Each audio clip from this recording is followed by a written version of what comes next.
السلام عليكم، عاملين ايه؟ يا رب تكونوا بألف خير. معكم نونا من قناة حياة نونا. النهاردة بقى ايه هنعمل كده؟ عصير منعش. في العز الحر بقى الجو نار بصراحة، عايز بقى عصاير. بما ان بقى المانجا في السوق، فقلنا نعمل عصير المانجا الحلو المنعش في البيت ونضيف واحلى كمان من بتاع الشارع. بصوا بقى كده، انا هنا ايه معايا مانجا. العدد بقى اللي انت عايزاه. انا طبعا مش هعمل كل ده عصير قدامكم، فهوريكم تقطيعة سهلة جدا ازاي تقطعي بيها المانجا. وانا كنت عاملة اساسا فيديو قبل كده بتقطيع المانجا بطريقتين اسهل من بعض. لو عايزة هسيبهولك برضو ايه، هسيبلك اللينك في صندوق الوصف او في اول تعليق مثبت. بصوا بقى، اول حاجة كده جبت المانجاية، قطعتها نصين خلاص، ومعايا معلقة بظهر المعلقة طبعا. ايه، بصوا بقى هنجيب كل المانجاية اللي جوه كده. طريقة سهلة جدا، وفي طريقة تانية في الفيديو اللي قبل كده في تفريز المانجا، روحوا شوفوا فيديو تفريز المانجا حلو جدا. والمانجا هتقعد معاكي من الموسم للموسم، ما يحصلهاش اي حاجة، زي ما هي، ولا هتبوظ ولا طعمها يتغير ولا اي حاجة. فان شاء الله الطريقة مجربة مني، يعني بعملها سنين، يعني مش هقولك بقى مرة ولا مرتين، لا بعملها سنين. فروحوا شوفوا الفيديو ده او هسيبهولكوا في اول تعليق مثبت. بصوا بقى كده، الطريقة دي حلوة قوي بحبها، بتنزل كل حاجة من المانجا ذات نفسها. طبعا احنا بنكون غاسلين ايدينا كويس. عايزة تلبسي جلافز البسي جلافز، بس انا ايه عندي الجلافزات اللي هي النايلون دي فهتزحلق مني. زي ما انتوا شايفين اهو. بصوا، بتقطعيها نصين وتعمليها كده بتبقى حلوة قوي. الطريقة دي حلوة جدا فعلا، ما بتخليش حاجة في المانجا. بصوا بقى كده، انا خلصت النص الاولاني، معلش بقى ايه.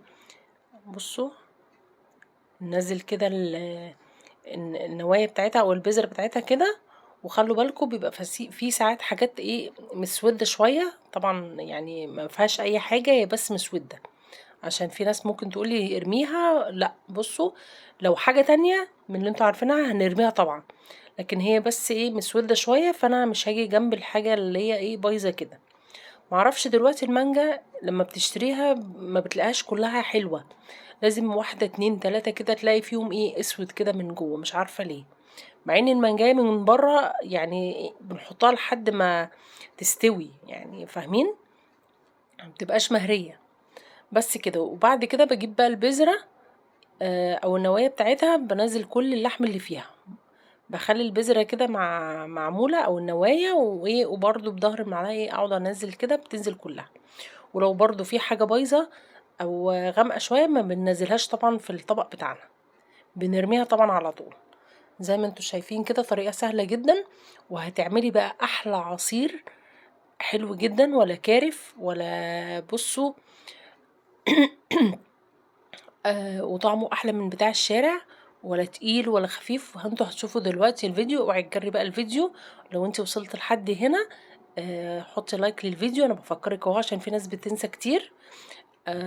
او لو انت اول مره بقى تشوفي قناتي، اشتركي فضلا وليس امرا، وفعلي زر الجرس على كلمه الكل عشان يجيلك كل ايه فيديو انا بنزله.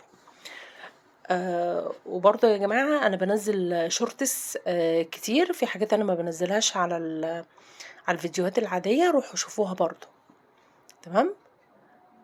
بصوا بقى كده، يعني دي التانية اللي انا فتحتها دي كانت حلوه حلوه جدا كمان. اهو برضه انا ايه بعملها بنفس الطريقه. يا رب تكون كده الفيديوهات بتاعتي عجبتكم. وطبعا برحب بأي حد جديد اشترك معايا في القناة، ده يبقى أخت من إخواتي وكلنا إخوة في الله. فيا رب كده تنبسطوا من الفيديوهات اللي أنا بنزلها وتكون مفيدة بالنسبة لكم. دايما أنا بحب أنزل فيديوهات مفيدة تعجب الناس مثلا، في حاجة فيها تستفادوا منها بنزلها على طول. يا رب كده ادعولي اخلص ساعات المشاهدة كده على خير، لان ساعات المشاهدة بجد حاجة كبيرة قوي. ف... فانتوا عارفين ان الواحد قناة مبتدئة، فلسه طبعا ايه محتاجين مشاهدات كتير. فاللي بيتفرج بقى على الفيديو ما يجريش الفيديو ويتفرج لحد الاخر. تمام كده. بصوا بقى كده ايه، انا بجري لكم طبعا عشان ما نطولش في الفيديو. اهو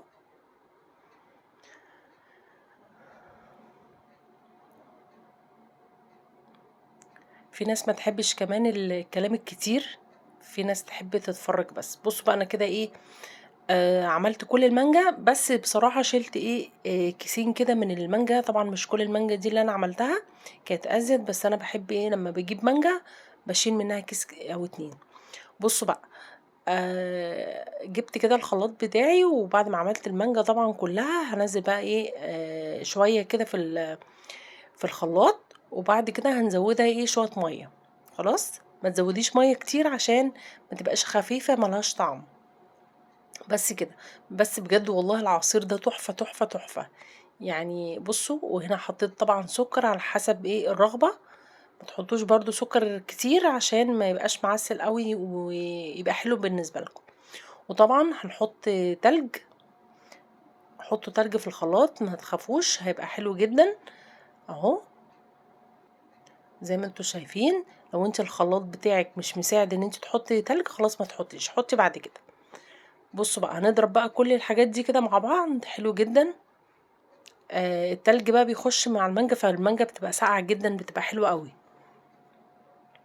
وبيبقى أحلى والله كمان من بتاع الشارع وأنضف، حاجة أنتِ عاملاها في البيت كده نضيفة، وضامنة إن هي إيه، يعني بدل ما تروحي تجيبي العصاير اللي هي بتتباع بقى فيها مواد حافظة وكده، لأ هاتي واعملي في البيت، لو عندِك أطفال طبعًا هتبقى مفيدة ليهم، وأنضف بكتير وأنتِ ضامناهم. بس فنصيحتي ليكم بلاش العصاير اللي هي بتبقى برّه دي، كلّها مواد حافظة، اعملي أي عصير في البيت هيعجب ولادِك، إن شاء الله عصير ليمون، والله بجد. بُصّوا بقى أنا كده عملت الكمية كلّها أهي، عملت ده أول شفشق أهو. بُصّوا بقى حطيته كده فرّغته بقى في الشوب بتاعي أهو. بُصّوا لون المانجا ولا خفيفة كمان ولا تقيلة، حلوة جدًا. يا سلام بقى لو جبتِ كاسات كده وعندِك أطفال هيفرحوا بيها جدًا، و وما تبخليش بقى، ما تقوليش دي حاجات الضيوف والكلام ده، لأ شرّبيهم هيشربوا الحاجة منِّك على طول، هُم هيفرحوا بالحاجة اللي هُم بيشربوا فيها. بُصّوا بقى العصير المانجا لونه تحفة، بجد يا جماعة جرّبوا الطريقة دي حلوة جدًا. بُصّوا بجد يعني أنا عطشت على على الشكل اللي أنا شُفته، وربنا يحسن ما بين إيديكم يا رب، ويطلع كمان أحسن من اللي أنا باعمله. بجد، بجد حلو جدًا وما فيهوش مواد حافظة وحاجة في البيت ومفيد أهو زي ما أنتم شايفين كده، والعصير بيبقى أحلى من أكل المانجا مش عارفة ليه، أنا بالنسبة لي كده، في ناس كتير بتحب تاكل المانجا. يا رب يكون الفيديو عجبكم واستفدتوا منه، والسلام عليكم ورحمة الله